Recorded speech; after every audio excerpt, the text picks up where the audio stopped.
Hello, I'm Steve Weber, the host of Book Cheapskate. We're running through the top 10 free Kindle books featured today on bookcheapskate.com. Happy Sunday, everyone. It's November 9th, 2025. With me, as always, is my co-host and bookworm sidekick, Cassandra. Good morning, Cass. Good morning. Always fun to see what's topping the free charts. Ready to get into it. Absolutely. It's quite the lineup today. We've got romance, mystery, a classic, even a really serious memoir. Quite a range. Yeah, definitely a mixed bag. It says a lot about what readers are looking for right now, I think. Escapism, sure, but maybe something more, too. Exactly. So let's start unpacking it. Kicking things off with number 1, The Fitzjohn Mystery Box, set by Jill Patterson. Right. International mystery, golden age detective vibes. And what jumps out immediately is this main character, Detective Chief Inspector Alistair Fitzjohn. The old guard detective, yeah. It mentions his methods are, like, painstaking and methodical. Mm-hmm. And they always triumph. There's something really comforting about that, isn't there, in, today's fast-paced world? Totally. It's like a promise that slow, careful work actually pays off. Logic and order winning out. And you see that in the specific books mentioned, like Celtic Dagger and Murder at the Rocks. Classic setups, a murdered professor, a killed businessman. Set in Australia, too, which is a nice touch. University campuses, historic Sydney. It grounds the sort of intellectual puzzle in a real place. Yeah, that structured escapism, like you said. It's familiar detective work, but somewhere maybe a bit exotic for many readers. You know, that desire for structure, for things making sense, it actually connects, interestingly, to book number 6 on the list. Oh, yeah. Which one's that? Murder on Oxford Lane by Tony Bassett. It's a British police procedural. Similar genre, but a different angle on structure. Ah, right. I see what you mean. This one sounds more contemporary in its challenges. Dia Sunita Roy is leading her first big case. Exactly. Businessman disappears, quiet village, but she's not Fitzjohn. She's up against skeptical colleagues, sexism, cultural prejudice. So it's the procedural, but with those very real, very modern institutional hurdles. It's less about the detective's inherent genius and more about navigating a flawed system. Right. Fitzjohn offers certainty because of the system. Maybe Roy offers hope despite this system. Readers seem to want both. And that detail about her being more concerned than the missing man's wife, that adds a whole layer of psychological complexity right there. Interesting. Definitely. Okay, let's switch gears quite dramatically. A huge chunk of this list is romance, starting with number 2, Worth the Risk by Heather B. Moore. Yes, contemporary small-town second-chance romance. That's a popular trope for a reason. What's the core appeal, do you think, the second chance thing? Well, it's basically a wish fulfillment centered on regret, isn't it? Alicia moves back home, has to help her mom who's struggling with addiction. Okay, so real-world problems as a backdrop. Right. And then, bam, she runs into Jeff Finch. Her teenage crush, the guy who apparently wrecked their friendship years ago. Ah, the one single disastrous night. Classic. So unresolved tension. Tons of it. And she wants to keep him in the past, but, life happens. She sees him at work. The chemistry is still there. It's all about facing past mistakes, forgiveness. Can things be fixed? It lets you explore those big what-ifs in a sort of safe space, which leads us into number 7, another second chance romance. But wow, this one seems way heavier. Oh, definitely. Make Me Stay by Amory Avant. Interracial romance, second chance again, but the stakes are, incredibly high here. Tell me about it. The heroine, Avery, is deaf. The hero, Donovan, learns sign language for her. That's significant. Hugely significant, especially because her father apparently dismissed her deafness as a flaw, so Donovan saw her, but then trauma. Yeah, the outline mentions 7 years ago something terrible happened. She lost their baby. Right, shattered everything, and now, years later, they're thrown back together. But wait, there's more. She's currently with another guy. A sizzling Cuban cop her dad approves of. Oh, man. So you've got grief, betrayal, family pressure, secrets. The description says Donovan claims deep-seated secrets far greater than their love tore them apart.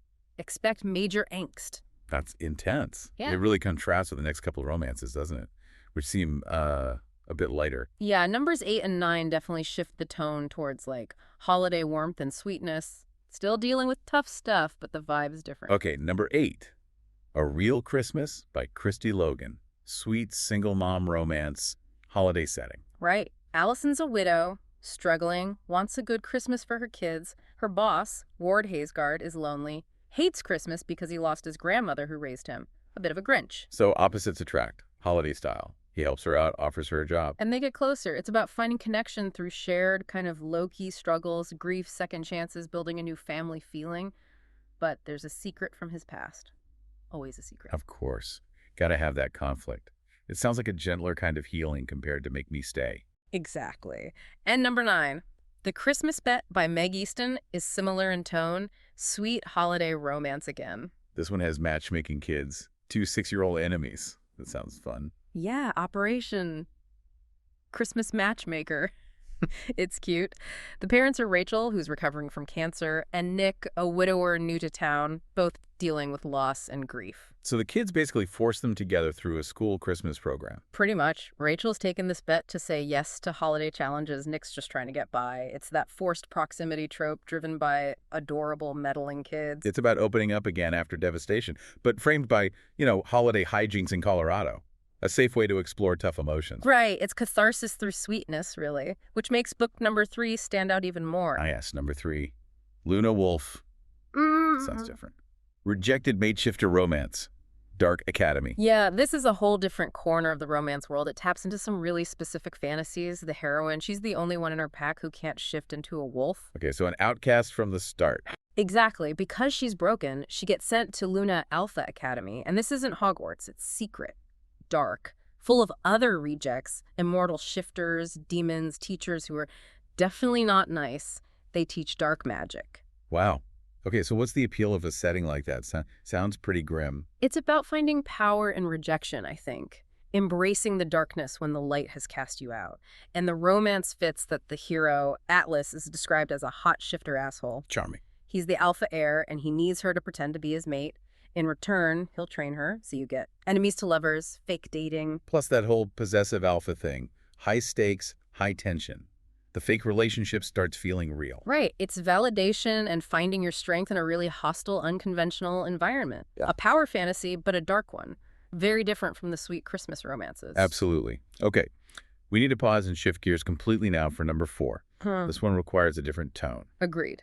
Number 4 is Forged by Dirt and Whiskey by Christopher Birmingham, a military biography, a memoir. And the notes specifically say no humor here. This is about personal struggle. It follows a young Navy Seabee, Kevin, in Afghanistan back in 2010. Yeah, and what seems important here is the focus isn't just on action, on bullets and bombs. It's about the quiet weight of war, that constant uncertainty. The psychological side, and importantly, what happens after. The battle after the battle, as the source puts it. Exactly. Reintegration, coming home. Kevin struggles with the invisible wounds, PTSD, survivor's guilt. That disconnect between the experiences over there and life back home.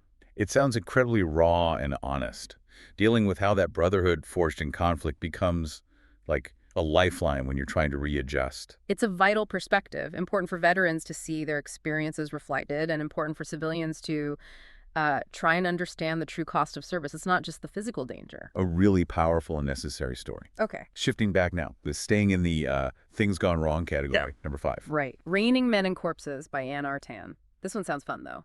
A Chinese cozy mystery. Cozy mystery. So, murder, but make it quirky. Pretty much.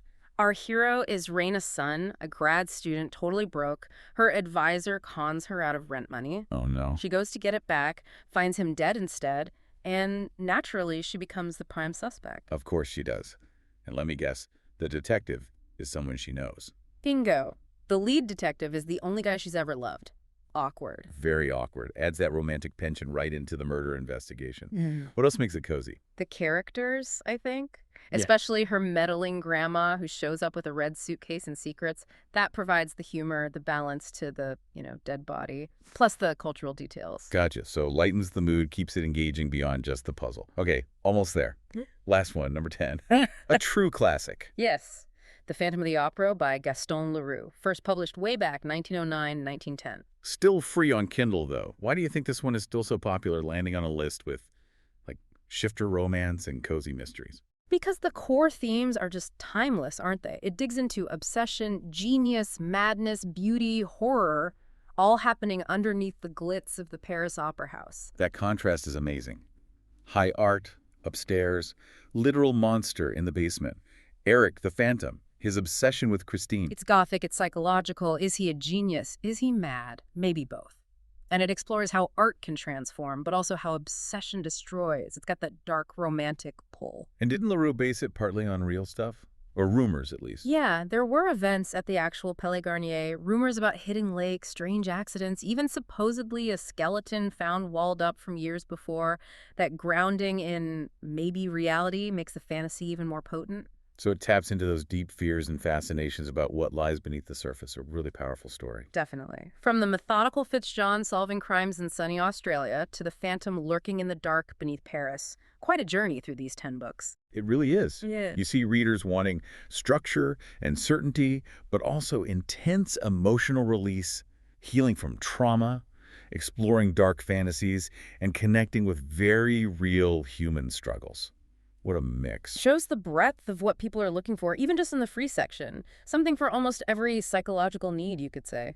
Well, thanks for joining us today. And remember, if you want to download any of the books we've mentioned today from Amazon, visit us at bookcheapskate.com and you'll have all the links right there. But do it now before these deals expire. Who knows? They might even expire later today. And don't miss tomorrow's show, very morning.